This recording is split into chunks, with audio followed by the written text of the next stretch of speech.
hailing frequencies are open. The Phoenix Files podcast starts now.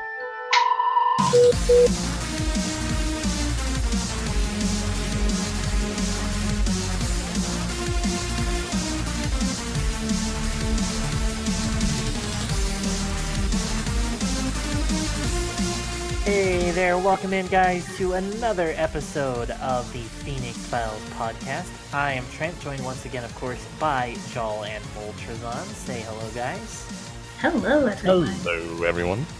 And we have a very, very special guest joining us on the podcast today to talk about one of his primary characters, Kyrtmalthorn, everybody. Say hello, Kyrt. Greetings, fleet members. It is good to have you in the podcast today. We're going to talk a little bit about one of your primary characters that actually a lot of our current members may not know a lot about, and that's Jacenna. Mandali Jacenna, I hope I'm saying her first name right, because I don't think we've ever actually confirmed that. Yeah, okay. So, let's dive right in. Let's talk about Jacenna. First, tell us a little bit about her background and who she is. Well, Mandali Jacenna began as, well, she's my second Star Trek Online character. I made her very much kind of the rebel teen type character. Her parents were civilian traders. Basically, her family assumed that she would just kind of take over the business when she grew up. Well, she didn't like that. So she kind of went off on her own looking for work. Didn't find much. At this time, the Klingon War was picking up, and she ended up in Starfleet Academy because she figured, well, if nothing else, she could shoot things. Being my second character, her backstory really kind of mirrored the early episodes for Star Trek Online. So yeah, the Klingon War was picking up, and she ended up in the Academy because she figured she could shoot things. She basically was in one of those very common situations that I see a lot of backstories use these days. Klingon War ended up with a field promotion behind enemy lines due to heavy casualties. She's behind enemy lines. She finds herself in command of a ship and decides to continue the mission. And they like what she could do, so they let her keep the ship essentially. So she ended up being assigned to the 5th Special Operations Division relatively early in her Starfleet career as a commanding officer. I don't remember if she was already a captain or an acting captain, but if you recall, Trent and Jal, she wore the 7 of 9 outfit all the time. Yeah. Violation. Oh, that's right. Yeah, she almost never wore the official uniform. That changed a lot, by the way. She was a rebel. She very much was. So yeah, she came as kind of this green, wet behind the ears, new to commanding a starship officer with a pretty big attitude. She did have a bit of an attitude. So, Jacenna is one of the longest standing characters in the fleet. We were just talking before that she's been in the fleet for almost 5 years, and you've been playing her for quite a lot of that time. So you've had an incredible opportunity to really develop her. So where would you say she is now as compared to where she started, and how did that journey feel? Well, she started as kind of the rebel officer who didn't really take well to the rules and regulations. She has definitely mellowed a lot in her just kind of her personal growth. She's taken on a lot more responsibility, increased in her confidence. She's become a much better leader. She was used to very small ships. She classically commanded a Defiant class. As she, command of a very small crew. She had a very laid-back sort of command style, and she's gotten better over time at being in charge of a larger group and delegating. Although she is struggling to adapt to a very large ship at this point, she's just been assigned an Odyssey class, which is a big jump for her. Also, she's obeying the uniform regs now, and wearing the uniform. Falling into line. So following that protocol, that's nice. A bit of a question regarding that whole thing, because supposedly her career as one of the longest standing members has also taken her into intelligence. How did that came about, and was it a planned decision for you to take her in that direction? Or did the story of the fleet, the general roleplay, take her in that direction? That was actually not one of my ideas for the start of it. I mean, I really got into the intelligence business with one of the old plots that we ran. Trent and Jal were around for this. Trent was obviously still the head of the fleet. I don't remember if Jal was XO or... Actually, Trent, were you the XO? I might have still been the And I XO. think, yeah, Jal was chief science officer. Yeah, that was a long time ago. So It was. we had this plot where a corrupt segment of Starfleet Command was conspiring, and they had Mhm. admiral in charge of the 5th Special Operations Division. This person was very... Joe, what would you say about Thelis? What was she like? Oh, Thelis was awful. Everyone hated She her. was awful. She just came in and was like, you all are going to do exactly as I say, and I don't want to hear any back talk about it, and I'm going to give no explanation. Is this in Okay, character or out of that was neat. character? This was in character. I actually played Thelis. That's good. I was for a moment I thought, wait, are we trash talking? Only myself. Okay, that works then. So yeah, Jacenna was actually the one to kind of come along and organize the resistance to Thalos and sort of get into, get to the bottom of what was going on. As one of the highest ranking members of the fleet who wasn't compromised at that point and didn't have a lot of eyes on her, she was able to facilitate communication between a lot of the other members. And I think by this point, Trent and Joel were already out of the picture, weren't they? They were sort of on the run. Yeah, they were. They were. There was an arrest warrant issued for the two of them. That was pretty much fabricated, and so rather than fall into their clutches and be arrested, Trent and Joel sort of went on the run. They did go on the run, and if I recall correctly, a fake. Fake. I'm looking for the right word. Argus Wolf had an imposter. An imposter, yeah. Oh, that's right. If I recall correctly, an imposter of Argus Wolf attempted to make the arrest, and at the time, none of the fleet people realized this was an imposter. That's right. Yeah, I forgot about that part. Oh, I thought that was the actual Argus. Nope. Because, oh my goodness. Change your view on it 5 years later. Didn't Argus help you guys run away? Yeah, but didn't he arrest us? And then he was like, oh, right. You guys actually think I'm arresting you? No, you're jumping on this ship and you're headed off here. That's right. If you can't tell, we're a little bit hazy on the details. This was a long time ago. It was a long time ago.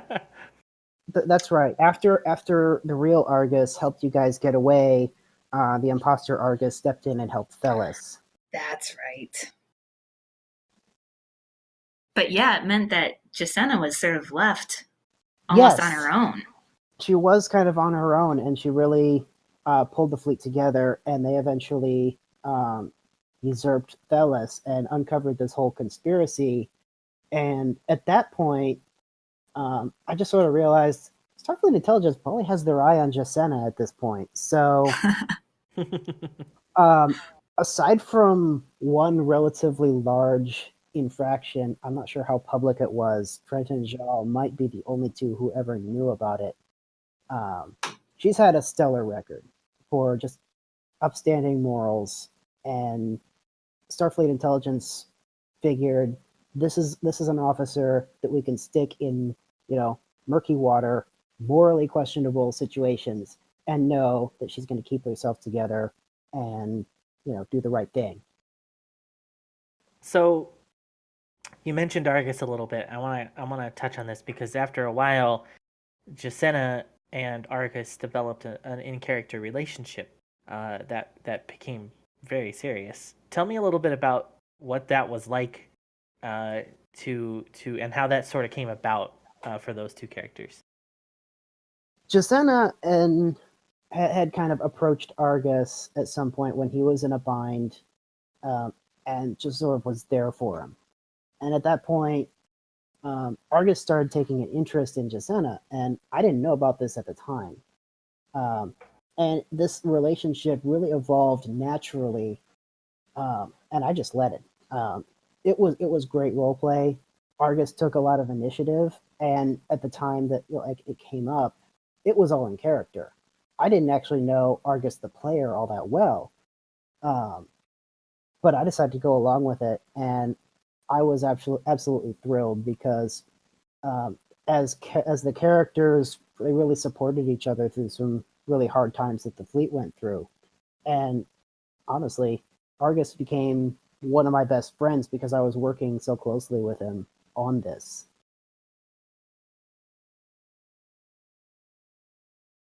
It was really neat to see that evolve. And in fact, I remember I recently came across a log I had where when Trent and Jal realized that they were becoming a thing, Jal went and sort of chewed out Argus a bit and was like, "Don't you dare screw this up."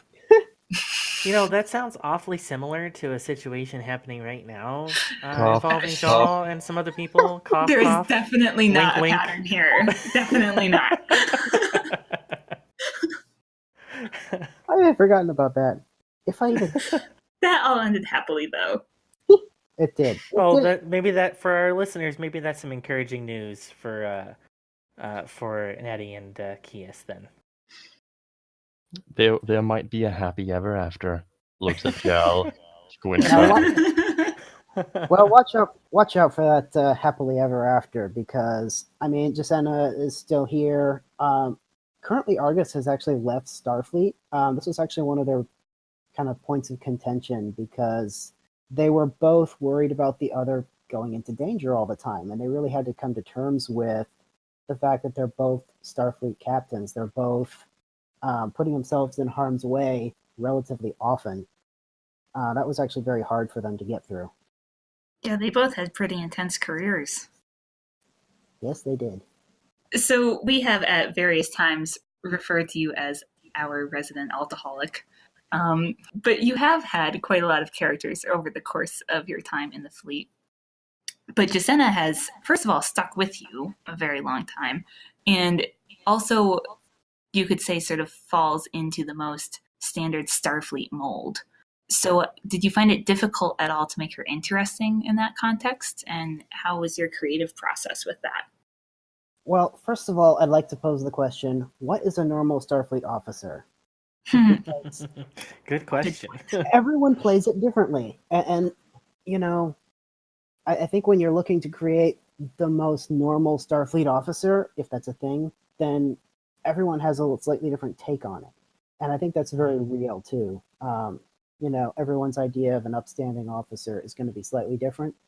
For me, Jacenna was my first character that I actually role-played with. And consequently, she's very much me. There's a lot of me in her. She's very adaptable to my moods at the time, which made her very easy to play. But at the same time, it kind of stretched me to do a lot more of the day-to-day. The little things, they're very relatable issues that just make up life. Sure, totally. It's interesting because I think you could say the same for Jean and I also, because these were our first characters that we role played with, and personally, I did not make Trent with role play in mind. So once I started role playing, I sort of adapted him to that, and as I was learning how to do it, he very much took on a lot of my personality as well. So you're right. I think it does. It's very different from person to person on how exactly you play someone that's that's just a standard Starfleet officer, whatever that means. Exactly, which is why I say I'm not sure there is a standard Starfleet officer. Something I've really liked about seeing Jacena evolve as a character is, she's been evolving not just as herself, but also in the context of the fleet at large. And she and Trent and Jal have all developed a very close friendship. And I think you can see that sometimes in roleplay, like they're often on a first name basis with each other. In character, they know each other's history very well, and that creates a really neat dynamic that's gotten more complex as time goes on. Yeah, definitely. I mean, right now, Jacena is having so much issues with her struggling to adapt to commanding a very large ship and a much larger crew than usual. It's actually put a lot of distance between her, Trent, and Jal, which is actually just my excuse for playing Natalin so much lately. Yeah, I'm actually looking forward to getting back into Jay and playing her a lot more in the future. I need to get her out of mothballs because she's a great character. For those of you interested, we're going to talk a lot more about some of Kurt's other characters in later episodes of the podcast, including, of course, Natalin. We'll definitely bring up her and explain a little of her backstory, because I know it's pretty deep. There's a lot of history there. I'm also looking forward to getting more into the fleet's history because I was there for a lot of it. I would be happy to come back and Totally. just discuss some of the the stuff we've been through together as a fleet. Some of our newer members haven't seen a lot of this. Absolutely, there is a lot of stuff out there that it would be good to talk about. We'd have plenty of material there, I think. We have a lot of Indeed. baggage. And the de facto newest member of the fleet right now, I cannot wait to hear the amount of dirt that might be on Trent. And Jal. There's a lot. There's a lot. There on is a Trent. lot. I was hoping you were just going to leave it on Trent. Did you guys hear? Well, thanks, Kurt, for coming by to talk about Jacena, and I don't know about you, but I'm excited to see her back in the game soon. I am too. An enigmatic character at best, and my character, Arkin, surely doesn't really know what to make of her yet. I'm sure there will be great roleplay ahead. Absolutely, absolutely. Well, Kurt, stick around with us because we're going to talk about our writing contest, talk about some of the entries and how that all went coming up. But first, we're going to take a break here on the Phoenix Files. No better men have failed. I will give my life for love. For I lift up war, and in the fury of this darkest hour.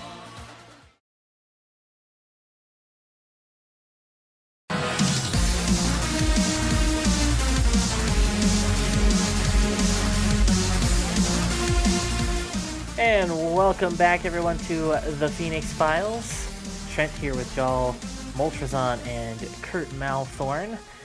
Joining us to talk about our writing contest that just ended, our January writing contest. We got some awesome entries this time around. As a judge, I personally think it was actually pretty difficult to vote on some of these stories because I wanted everyone to win. I think I don't know. I was really excited by some of the stories. Let's start if we can and talk a little bit about some of them. First, let's talk a little bit about our winner, our big winner. Valyrin won the grand prize this time around, 4,000 Zen, with her story Forgotten. That was such a cool story. I was really impressed, I have to say, because it was short and yet it conveyed so, like, I just was left with so much emotion after reading it. That had such a twist in it. Absolutely. If you haven't read it yet, it's amazing. It was really well done, and I think what struck me the most was just like you said, it's short, but I was left so intrigued by that story. It just really captivated me. I don't know. It was really interesting. Also, the way that Valerian writes it has a very good form of narrative in it. You feel compelled to keep reading in it, and when you take that sort of writing style and actually also, you you take the reader by the hand and you read them to the end, and the entire thing you just feel taken by the story itself and the content. And despite its size, it was, well, as already stated, it was a rather good read. There's very good description in it. A lot of really nice imagery, I thought. Definitely. And yeah, you just sort of got lulled into it. Like you said, Malt, it's a very good narrative. And then you have this big twist and you're like, oh my goodness, what just happened? And Valerian's story not only won Best Story, but she also won in 2 of the categories. She won for plot or plot twist, as well as Best Crafted. So way to go, Valerian. Great story there. Keep them coming. Moving fantastic on. writing.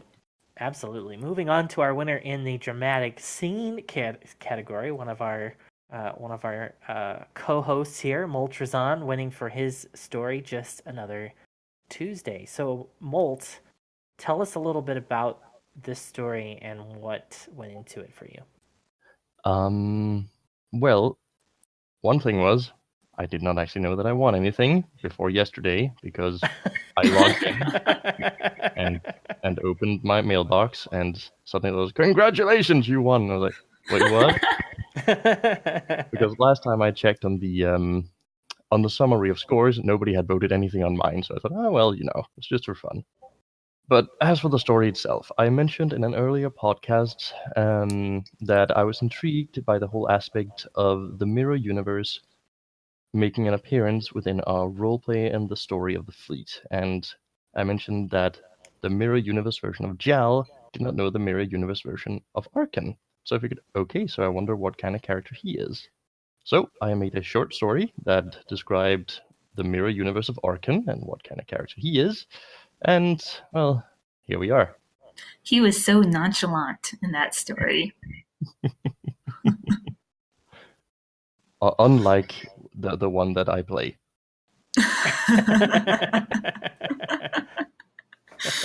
Just, a tiny bit more sinister this time. No. I think Arkan's pretty sinister already. I would agree with you there. I would absolutely agree with you there. It's got the standoffishness.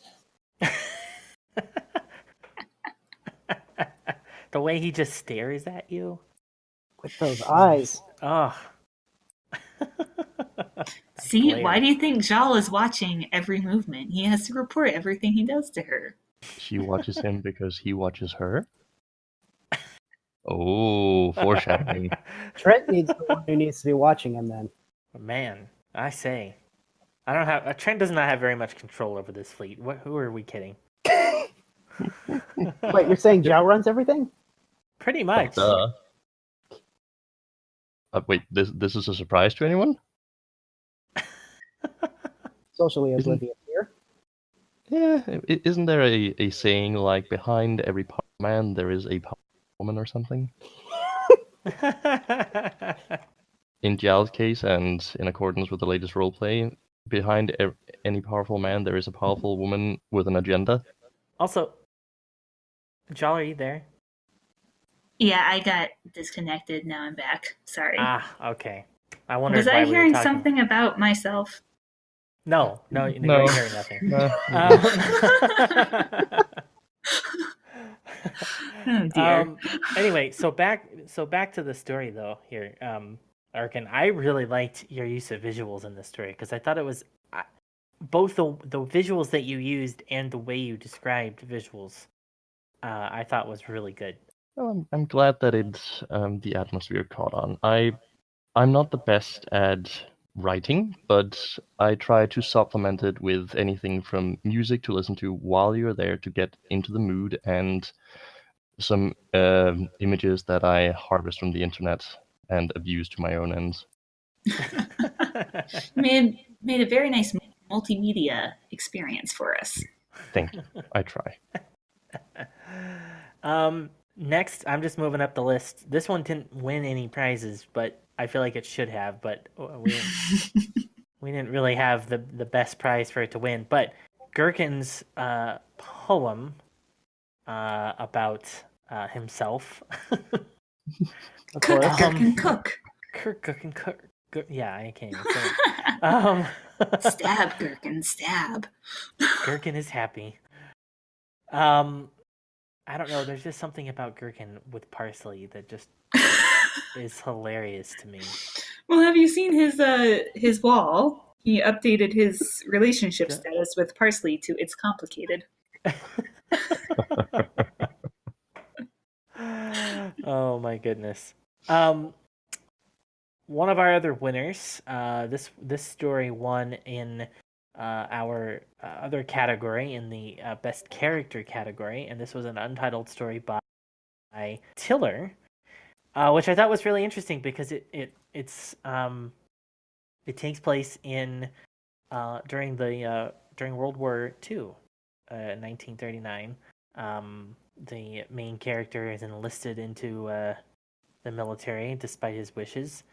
I personally really enjoyed this story. I thought it was a nice departure from the Star Trek universe, and I loved the historical aspect to it. Well, some people have the historical knowledge to actually make I mean, I can sit down and write that. See, I can't even do it right now. I can't even make an example. Some people have a good grasp on historical values and context and information in general. And with the right splash of creativity, you can create really amazing stories. And be it sci-fi, fantasy, medieval, future, what have you, as long as you have that passion for writing it, you can adapt almost any settings to something that's unique. That's all you. And I feel that came across in this story because we're not professional writers, but we are individuals with our own take on things. And this story in this setting, I felt was fresh, like you said, because it's not Star Trek. It's something else, but it's still part of Earth history. So it's not too far to imagine that could have happened. I'm very impressed too that he even said at the top that it's an abridged version, and so he clearly put a ton of work into this, not just with with constructing the story itself. You could tell it was very well thought out, but then also with pulling in the historical accuracy. Mm-hmm. Definitely. I was really impressed. I quite enjoyed it. Our last story that we have is Left in Between Strife and Death by Shatira.